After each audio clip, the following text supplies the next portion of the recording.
दोस्तों, तो आज हम स्टार्ट करें कोशिका की संरचना और प्रकार है। इसके अंदर परिचय, जीवों में भागों में भाग, कोशिका के आधार पर जीवों के भाग, इस प्रकार से अंतर्द्रव्य माटिकोण सभी को देखें कोशिका प्रकार की बात करें। सभी सजीवों का शरीर कोशिकाओं से बना होता है। सजीवों में संरचना तो क्रियात्मक ही मानी जाती है। कोशिका की सर्वप्रथम खोज रॉबर्ट हुक ने 1665 में की थी। उन्होंने कारक में सर्वप्रथम मृत कोशिका में देखी थी। जीवित कोशिका सर्वप्रथम लियोन हुक ने देखे थे। जे ई पुरकिंजे ने कोशिका द्रव्य कोशिका में स्थित आपके तरल जैविक पदार्थ को जीवद्रव्य नाम दिया था। जीवद्रव्य या प्रोटोप्लाज्म की बात करते हैं। कोशिका द्रव्य व केंद्रक द्रव्य को मिलाकर आपका जीव द्रव्य कहते हैं। जीव द्रव्य जीवन का भौतिक आधार होता है। उस कोशिका झिल्ली को कोशिका द्रव्य केंद्रक द्रव्य आपका उसको क्या आपका केंद्रक झिल्ली आ जाएगी। कोशिका का रेखा चित्र है। जो जीव द्रव्य केंद्रक की खोज रॉबर्ट ब्राउन ने की थी। कोशिका सिद्धांत का प्रतिपादन स्लाइडन स्वान ने किया था। कोशिका सिद्धांत की मुख्य बातें, प्रत्येक जीव का शरीर एक कोशिका से शुरू होता है। जीव के एक कोशिका बहु कोशिका का बना होता है। कोशिका मिलकर काम करते फलस्वरूप एक जीव का निर्माण होता है। कोशिका की क्रियाओं के कार्यकर्ता केंद्रक होता है। विर्ट्सों ने बताया था कि कोशिकाएं पूर्ववर्ती कोशिकाओं से बनती है। यूसेलुला नाम दिया था। इसने मृत जन्म मात्र कोशिका होती है। संतति मूत्र कोशिका होती है।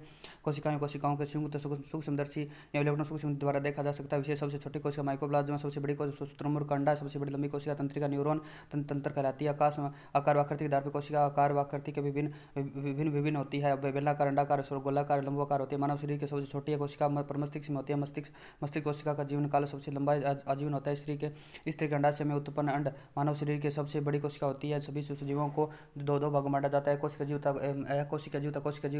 के अंदर जीवाणु माइक्रोप्लाज्मा आते हैं। कोशिका जीवों के अंदर उत्पादक जंतु पादप आ जाते हैं। कोशिका की संख्या के आधार पर जीवों दो प्रकार के बांटा गया है। एक कोशिका जीवों का शरीर एक ही कोशिका से बना होता है। अमीबा का क्लेमाइडोमोनास पैरामीशियम जीवाणु होते हैं। अमीबा क्लेमाइडोमोनास पैरामीशियम जीवाणु बहुकोशिकीय जीवों का शरीर एक से अधिक कोशिकाओं बना होता है। कवक, पादप और जंतु कोशिका को माइक्रोन में मापा जाता है। माइक्रोन 1/10⁻³ मीटर होता है। इसके अंदर देखिए कोशिका के 3 मुख्य अंग होते हैं। कोशिका झिल्ली, सेल मेम्ब्रेन, न्यूक्लियस यानी केंद्र कोशिका द्रव्य। कोशिका झिल्ली या प्लेज्मा की बात करते हैं। कोशिका की बाह्यपरत होती है, लिपिड या प्रोटीन की बनी होती है।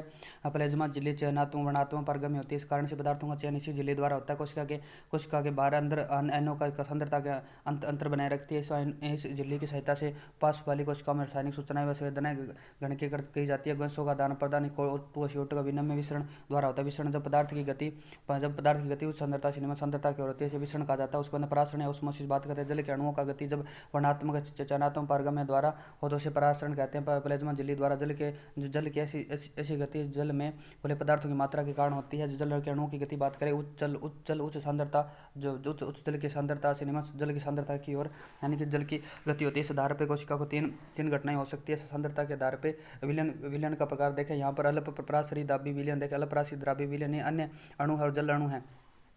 देखिए, यदि कोई कोशिका को तनु विलयन वाले माध्यम जल की मात्रा में रखा जाता है तो जल प्राशन विधि द्वारा कोशिका के अंदर चला जाता है। तो और आपके विलयन को अल्पपराशरी विलयन, दाबी विलयन कहते हैं। परिणाम देखिए, कोशिका भित्ति फूल जाती है। कोशिका फूलती है। किसमिस को पानी में रखने पर फूल जाती है।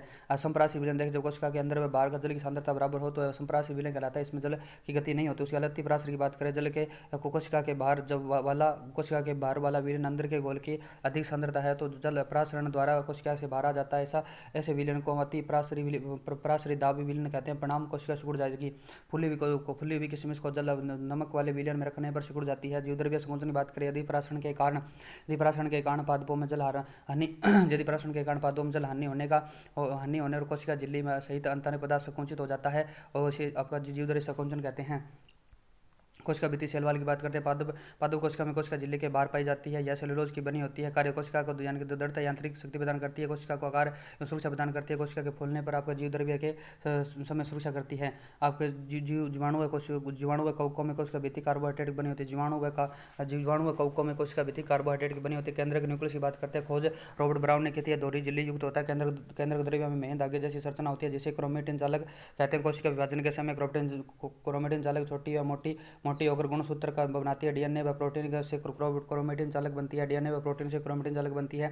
डीएनए के क्रियात्मक खंड को जीन कहते हैं। जीन अनुवांशिक लक्षणों को एक पीढ़ी से दूसरी पीढ़ी में गुणों के स्थानांतरण एक पीढ़ी से दूसरी पीढ़ी में गुणों के गुणसूत्र के माध्यम से ले जाते हैं। इसके अंदर देखिए छिद्र होता है। यहाँ पर कोशिका के केंद्रक झिल्ली होती है। क्रोमेटिन चालक होते हैं केंद्रक द्रव्य और उसके बाद यहाँ पर केंद्रिका होती है। केंद्र की बात है। यह गुणसूत्र के अंदर आपको ऊपर वाला पार्ट आपको क्रोमोमियर कहलाता है। क्रोमोमियर इसके अंदर प्रोटीन की बनी होती है, धातु होती है और जहाँ पर ये दो यानी कि बीच में जुड़ा होता है उसे सेंट्रोमियर कहते हैं।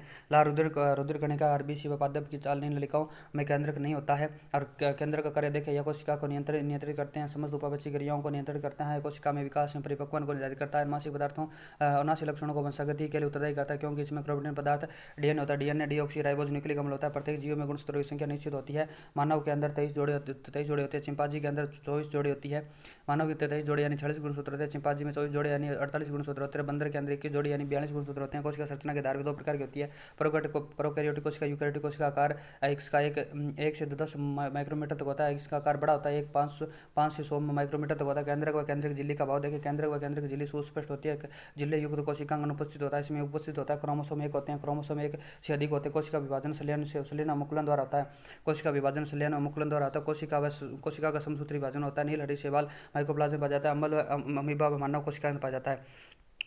कोशिका द्रव्य साइटोप्लाज्म की बात करते हैं। कोशिका झिल्ली व केंद्र झिल्ली के मध्य के भाग भरा तरल पदार्थ कोशिका द्रव्य कहलाता है। कोशिका में विशिष्ट कार्य करने के लिए विशिष्ट उत्तक घटक पाए जाते हैं, जिसे कोशिका अंगक या कोशिकांग कहते हैं। कोशिकांग झिल्ली युक्त होते हैं। यूकैरियोटिक कोशिकाओं के केंद्रक झिल्ली व झिल्ली युक्त अंगक होते हैं। प्रोकैरियोटिक कोशिका में वास्तविक केंद्र के अतिरिक्त झिल्ली युक्त अंगक भी नहीं होते हैं। कोशिका में निम्न अधिकांश कोशिकांग पाए जाते हैं। अंतर्द्रव्य जालिका यानी एंडोप्लाज्म रेटिकुलम पाया जाता है। गोल्जी का यानी गोल्जी अपरेटस पाया जाता है। लाइसोसोम पाया जाता है। माइटोकॉन्ड्रिया यानी माइटोकॉन्ड्रिया पाया जाता है। प्लास्टिड यानी लवक प्लास्टिड पाया जाता है। रसदानी यानी रक्तिकाएं यानी वेकल्स पाई जाती है। राइबोसोम पाया जाता है और तारकाई पाया जाता है।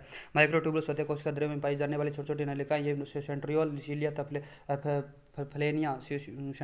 सीलिया फेलेनिया आदि का निर्माण करते हैं। यह भी कोशिका होते हैं। अंतर्द्रव्य जालिका की बात करें, यह खोज पोर्टर ने 1945 में की थी।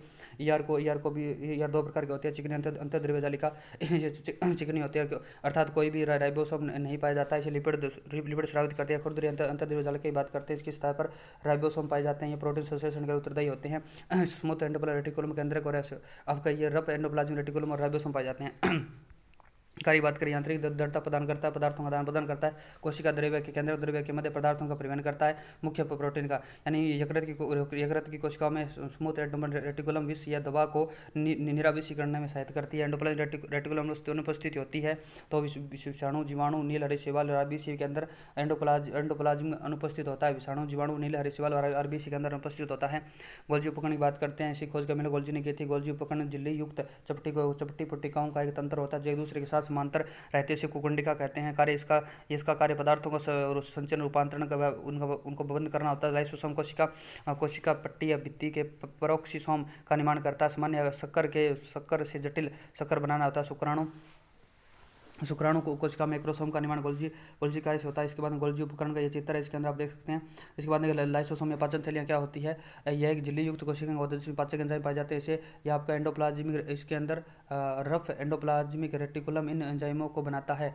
रफ यानी कि आपका खुरदरी अंतःपर्दव्य जालिका है, वो इस एंजाइमों को बनाती है। कार्य देखें, अपशिष्ट या क्षतिग्रस्त या मृत बैक्टीरिया पुराने कोशिकाओं को पाचन कर नष्ट कर देते हैं। लाइसोसोम फट जाने पर यह कोशिकाओं का भी पाचन कर लेता है। इस कारण से कोशिकाओं की आत्मघाती थैली कहते हैं। गोल्जी काय को कोशिका के अणुओं का यातायात प्रबंध कहा जाता है। गोल्जी काय को कोशिकाओं के अणुओं का यातायात या प्रबंधक कहा जाता है। आगे देखें, माइटोकॉन्ड्रिया की बात करें, खोज अल्टमैन ने की थी। यह दोहरी झिल्ली युक्त कोशिकांग होता है। यह बाह्य झिल्ली चिकनी व आंतरिक झिल्ली अंगुलीनुमा क्रिस्टी बनाती है। क्रिस्टी पर एंजाइमों द्वारा कोशिका शोषण होता है जिससे ऊर्जा का निर्माण होता है। ये कोशिका का ऊर्जा घर या बिजली घर या पावर हाउस कहलाता है। इसके बाद माइटोकॉन्ड्रिया में राइबोसोम व डीएनए होते हैं। कुछ प्रोटीन स्वयं बनाते हैं। ऊर्जा का निर्माण उसे एटीपी के रूप में संग्रहण करना या ऊर्जा को जैव प्रक्रम का उपयोग करता है। प्रोटीन संश्लेषण में भी सहायक होता है। एटीपी यानी एडेनोसिन ट्राइफॉस्फेट होता है। इसके बाद माइटोकॉन्ड्रिया के ऑक्सीसोम पाए जाते हैं। बाह्य झिल्ली, आंतरिक झिल्ली, क्रिस्टी और डीएनए राइबोसोम पाए जाते हैं। उसके बाद लवक की बात करें, प्लास्टिड लवक केवल पादप कोशिकाओं में होते हैं। लवक ऐसी दोहरी झिल्ली युक्त कोशिकाएं होते हैं। जो लवक 3 प्रकार के होते हैं। एबर्नी लवक या ल्यूकोप्लास्ट बोलते हैं। श्वेत रंगहीन प्लास्टिड होते हैं। यह आपके जड़ से भूमिगत तनों में पाया जाता है। यहाँ सूर्य का प्रकाश नहीं पहुँचता है, यानी कि कार्य इसका स्टार्च, तेल और प्रोटीन जैसे पदार्थों का संचय करना होता है। वर्णिला के अंदर स्टार्च, तेल और प्रोटीन जैसे पदार्थों का संचय करना होता है। वर्णिला का क्रोमोप्लास्ट की बात करते हैं। रंगीन प्लास्टिड या कवक होते हैं। लाल, पीले, नारंगी रंग के कवक होते हैं। पादप में पुष्प, फल, बीती और बीज में पाए जाते हैं। हरित लोग का क्लोरोप्लास्ट की बात करें, इसका हरा रंग पर्ण हरित क्लोरोफिल के कारण होता है। यह दोहरी परत की झिल्ली का बना होता है। इसका अपना डीएनए व राइबोसोम पाया जाता है। इस पर्ण हरित में मैग्नीशियम धातु पाई जाती है। पर्ण हरित प्रकाश संश्लेषण द्वारा पौधों में भोजन बनाता है। इस कारण से इसे कोशिकाओं का रसोई और अन्नदाता कहते हैं। हरित लवक के अलावा प्रोटीन व जंतुफिल वर्णक भी होता है। उसके बाद आंतरिक झिल्ली की बात करें, यह हरितलोक होता है। इसमें ग्रेना स्ट्रोमा पाई जाती है। बाह्य झिल्ली होती है। उसके बाद देखिए प्रकाश संश्लेषण की दो अवस्था में होती है। इसके अंदर प्रकाश संश्लेषण आपकी प्रकाश रासायनिक प्रक्रिया व हिल प्रक्रिया होती है। प्रकाशीय विक्रिया के अंदर इलेक्ट्रो यानी ब्लैकमैन विक्रिया है, एक केल्विन चक्कर कार्बन पथ पाया जाता है। इसके अंदर देखें रासायनिक प्रकाश रासायनिक विक्रिया के अंदर यह क्रिया प्रकाश में होती है, इसे क्लोरोप्लास्ट की ग्रेना में पाई जाती है।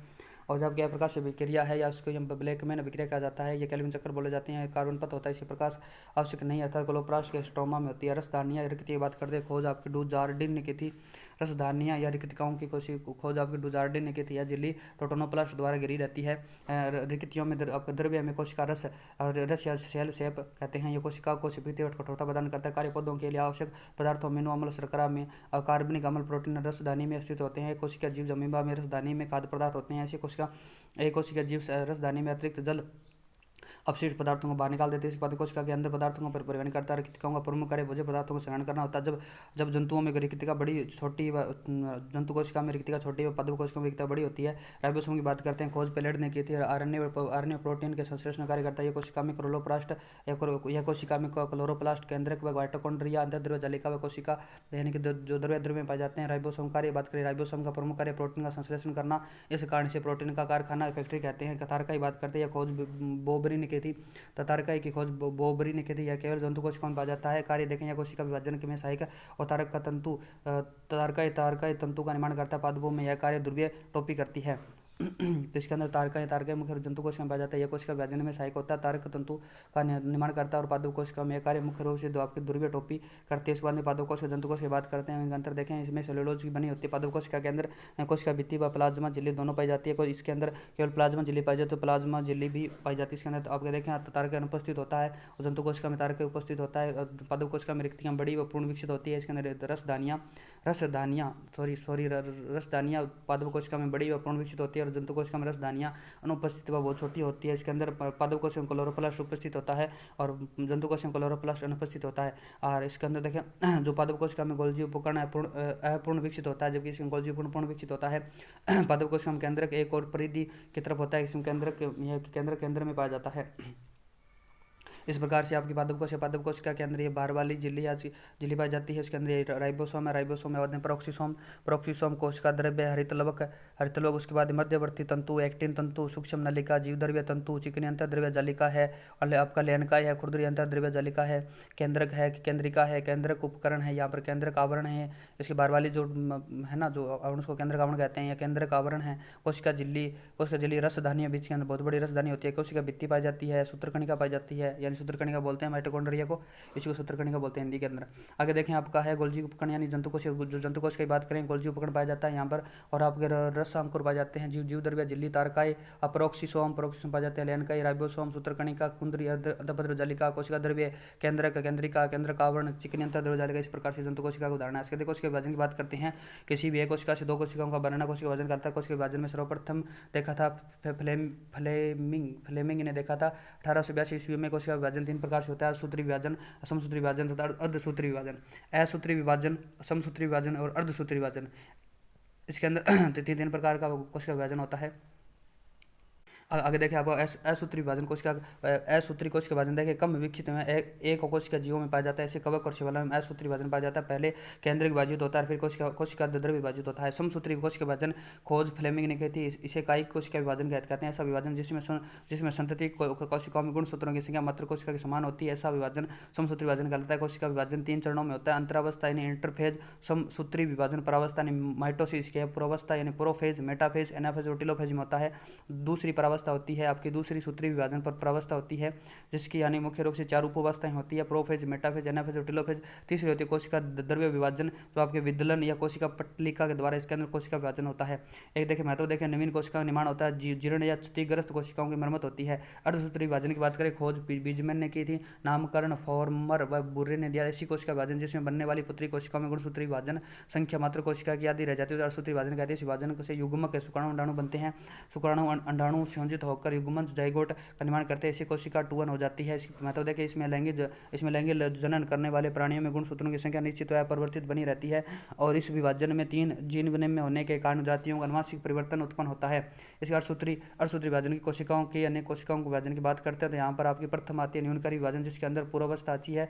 अर्धसूत्री विभाजन की कोशिकाओं के अंदर प्रथम न्यूनकारी विभाजन होता है और द्वितीय विभाजन होता है। प्रथम न्यूनकारी विभाजन के अंदर आपकी पूर्वावस्था यानी कि पूर्वावस्था फर्स्ट आती है। पूर्वावस्था फर्स्ट के अंदर आपकी मुख्य रूप से 5 उपावस्थाएं होती है पूर्वावस्था की, जिसमें लेप्टोटीन, जाइगोटीन, पैकेटीन, डिप्लोटीन, डाइकानेसिस है। तो दोस्तों इसके अंदर देखिए आपकी पूर्वावस्था के अंदर लेप्टोटीन, जाइगोटीन, पेकाटाइन, डिप्लोटीन, डाइकानेसिस। तो इसको याद कैसे करेंगे, आपको अल जे पी डी डी या ध्यान में रखना है, अल जे डी पी पी डी, ठीक है ना। तो इसको हम थोड़ा सा लिख देता हूँ। अब वो आपको ध्यान में रखना है, जब आपका अल, उसके बाद में आपका जे, उसके बाद में आपका पी, उसके बाद में ध्यान में रखना है डी और उसके बाद में फिर डी, ठीक है ना। जे अल जे पी डी डी, अल जे पी डी डी यानी इसी आपकी प्रथम न्यूनकारी विभाजन की अवस्थाएं हैं। अल जे पी डी डी यानी कि आपका अल से बनेगा लेप्टोटीन, जे से बनेगा जाइगोटीन, पी से बनेगा पेकाइटिन, डी से बनेगा डिप्लोटीन और आपका डी से बनेगा डाइकाइनेसिस। इस प्रकार से अवस्थाएं रहेगी आपकी दोस्तों, ठीक है। उसके बाद देखें दोस्तों, आगे है आपका आगे आप क्या आती है, मध्य अवस्था फर्स्ट, मध्य अवस्था के फर्स्ट आती है। उसके बाद में पश्च अवस्था फर्स्ट आती है। उसके बाद अंत्य अवस्था आती है। अंत्य अवस्था के बाद आपका द्वितीय विभाजन होता है, जिसमें प्रोफेज सेकंड, मध्य अवस्था और सेकंड, और उसके पश्च अवस्था सेकंड और अंत्य अवस्था सेकंड आ जाती है। इस प्रकार से आपका एक कोशिका विभाजन हो जाता है। तो मिलते हैं नेक्स्ट वीडियो, तब तक के लिए जय हिंद, जय भारत।